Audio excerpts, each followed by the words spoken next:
only learn by doing.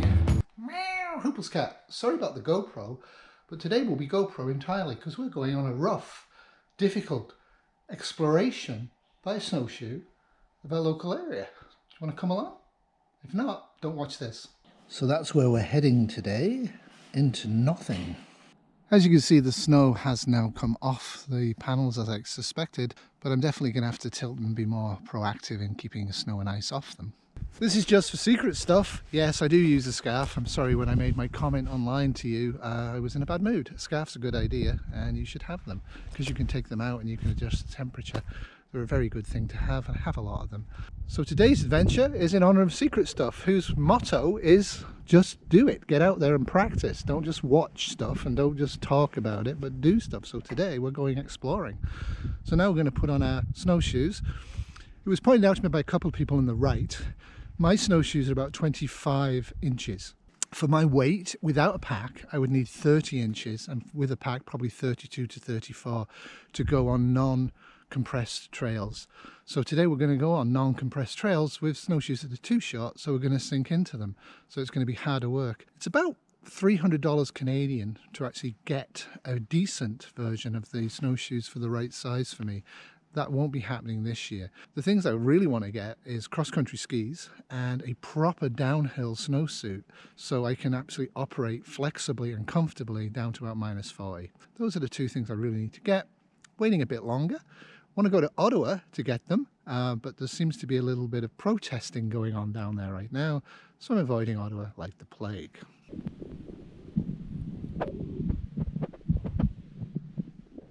So, we're going slowly so we don't sweat. You okay? Kitty, how's it going? Good.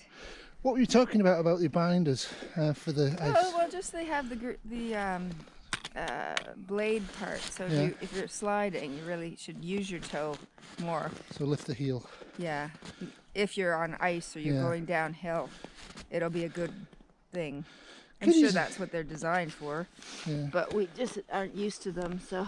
Kitty's not that heavy and her blades are actually too small as well. So it'll be interesting to see when we do get decent ones, which we'll get this spring or next year, depending on money, how Much less we think. compared to this year. But hey, it's good exercise. Pardon?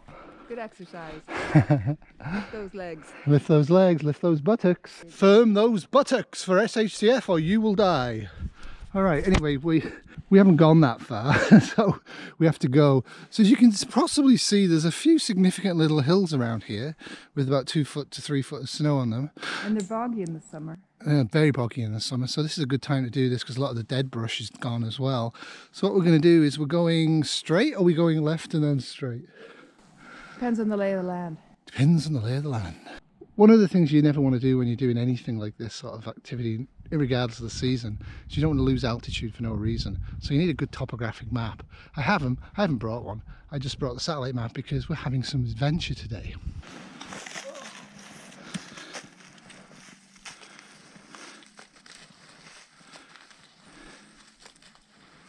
The idea of doing this in January from Newmarket to get here on these types of snowshoes with the gear we have and my experience level was a death trap. Yep, you only learn by doing. So Kitty's heading up this ridge, but she's not going directly up it, so we're taking it easy. And we may continue on the right, or we may go that way, or we might go straight down. We're not going to try and lose altitude. Going down is a lot of fun.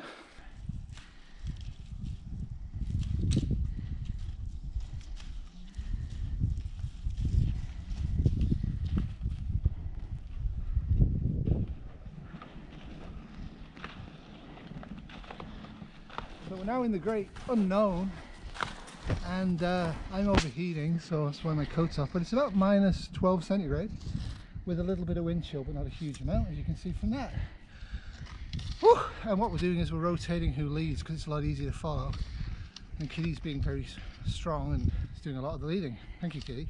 So we've been out for about 50 minutes, almost entirely off trail, and snowshoes are too small, so we've actually stopped and adjusted them.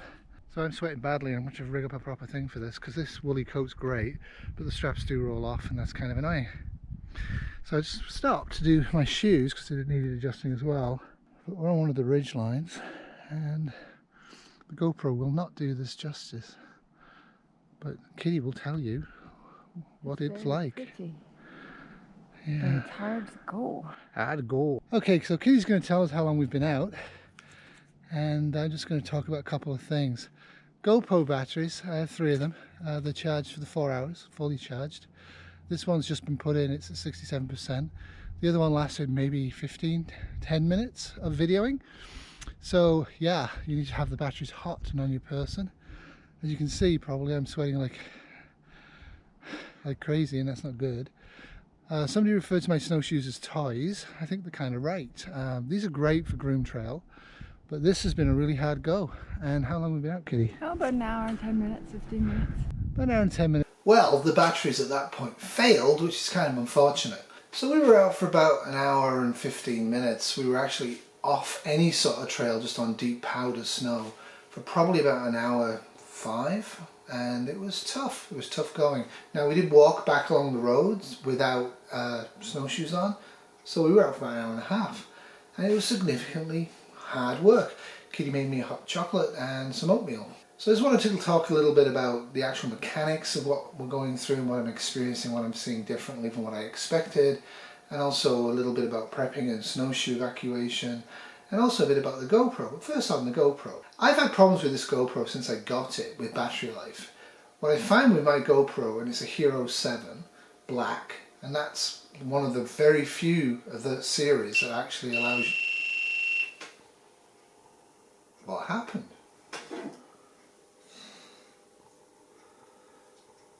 Okay. So it's kind of fiddly to use, and what I find with this particular one is it gets very, very hot, which isn't very good because it just turned itself on and it's really hot, so I'm going to turn it off. I thought I'd already done that, maybe I forgot. It's somewhat fiddly. So there's a whole bunch of stuff online. There's actually somewhat of a YouTube industry about how to extend the life of your batteries of your GoPro. This is really hot, and that's not good with lithium batteries. This should never get this hot. So I'm kind of concerned about this, and I'm going to be very careful about using this in the future. I took 2 extra batteries with me, so I had 3 of them. Now when you put the battery in, it says you have 4 hours of life, and that's maximal life. Basically what I can tell with my setup, I would be expecting to get about an hour to an hour 15 in regular use in normal temperatures. It wasn't that cold today. It was cold, but it wasn't that cold. And as I say, 100% battery in about 50 minutes in an insulated pocket, dropped to 67%, and you can see discharge to 0 in about 40 seconds, if that. That's not great. So I like the GoPro because it's small and it's neat and you can carry it places, but the picture quality isn't great and the battery life is a significant issue. So I'm going to have to really look at this. There was a period of about 4 years where I didn't use it at all, simply because I was really unhappy with the batteries continually failing on me. Now I can recharge this using BioLite panels on the go, so I'm going to have a look at this and think about this, but I might need to update the GoPro to a different version or a different machine that I can actually use and get significant, like at least half an hour of videoing outside would be on a battery is kind of what I want. Getting anywhere between 45 seconds and 10 minutes is not what I want. Now the other thing is that I lived in Newmarket, which is a city above Toronto, and I expected to be able to, if I absolutely had to bug out in January, like it's not something I would have done willingly, but if I had to bug out in January to come to my new home here, while it was being constructed, it was still kind of being constructed, I was expecting to be able to use snowshoes and a pack and actually get here. And there's no way. As I'll put this chart up now, you can see the weight restrictions are pretty heavy, and the weight is not based upon my actual weight or my weight in clothing, it's total weight. So I would need 32 to 36 inch long snowshoes to have any hope of walking over powderish snow. What I have is over a decade old from Costco, and they were pretty cheap, and they're about 25 inches. So they're absolutely perfect for a specific thing. That specific thing is walking on groomed trails. And if the trails collapsed and crushed, the smaller the shoe, the easier it is to use them. But I would argue a lot of the times when these are easy to use, taking them off and walking in boots works fine. The other thing I noticed, and this is kind of obvious now in retrospect, but it wasn't at the time, is that I really enjoy the Wellington boots that I have. They're very good for up here, but they're too flexible. And I need to have a solid boot, so when I encase the boot in the straps, it doesn't move. They're moving far too much. And to make it worse, when I was going down for half of the walk, I was going down like this. And I was constantly having to use the inner part of my foot rather than the whole flat of the foot. And that's really, really tiring. And I got really wet, as you can see. And that would kill me if I was in a bug out or a survival situation. We knew where we were going, though we didn't know the route. As far as we know, nobody's ever actually set off from the house here and walked north through the property to get to the ATV trail that's at the top. As far as we know, nobody's ever actually managed to do that. It's actually quite difficult. There's a lot of cliffs, a lot of streams, because they're frozen. The other thing I found, which again, people who do this probably know this, so I apologise, this really is for people like me that are off-grid and clueless, is that we were quite excited towards the end that when we were getting quite tired, because we've been going up and down, up and down. We had a nice open area of stream that was frozen solid with the snow above it. And we were thinking that would be a lot easier on the level than constantly going up and down. What happened was, I guess, the snow's been blowing into there from the surrounding cliffs and hilltops, and because it's in shadow, hasn't melted. So the snow was significantly deep in there, and it was really hard going. And so we were in there a very short period of time, and we both said, let's go straight up the hill. That's how bad it was. So we are going to do a lot of off-trail snowshoeing, and Kitty's actually saying that we should look now at getting proper snowshoes that are going to make this task a lot easier. Obviously, if the snow's got significant ice on it, or is small, or is very compressed, the snowshoes we have right now are actually good because they're short, so they're easy to use. But any type of powder snow like what we're facing here is terrible. We need bigger snowshoes. Maybe even we need the tennis racket ones. So I have my doubts about that, mostly because of the splaying of the legs. I'm not really sure that's cool. Now obviously with a bug out I would have a sled, and we have sleds, but I don't really have hooked up yet a proper working harness attachment for the sled. So that's something I have to think about and I have to look at.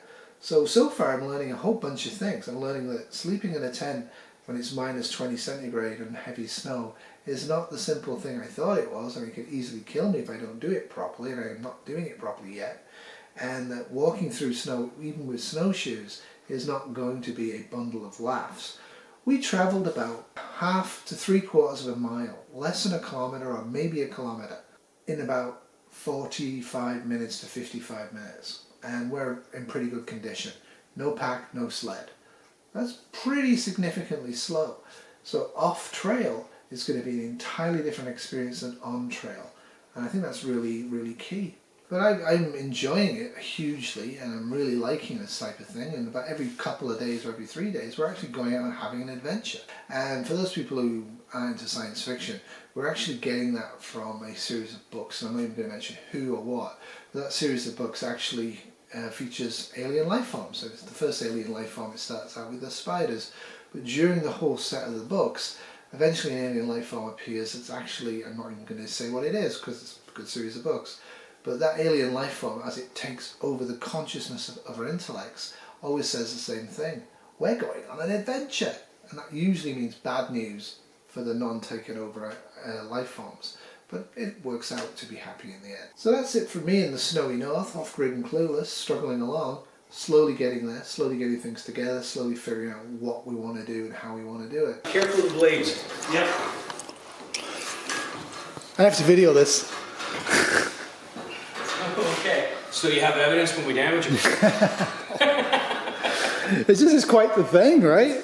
But for sure, I'm now 6 months into my retirement from my hospital administration job in Toronto at Sunnybrook Hospital, and Kitty's about 4 months into her retirement from her ICU level 3 rapid response job at Sunnybrook, and we are not at all in any way whatsoever at any time missing work. So if anybody who works in hospital healthcare is out there, you have our love, keep going, but make sure you get your pension sorted out, because honestly, when you get to around 55 to 56, 57, you've had enough. And I've had enough at 57, and I'm glad I'm out of it. Toodles. This has been a Tiny Terrier 2022 production, and the Tiny Terrier is now feeling better and has had some food. And is getting a little agitated because we're going out.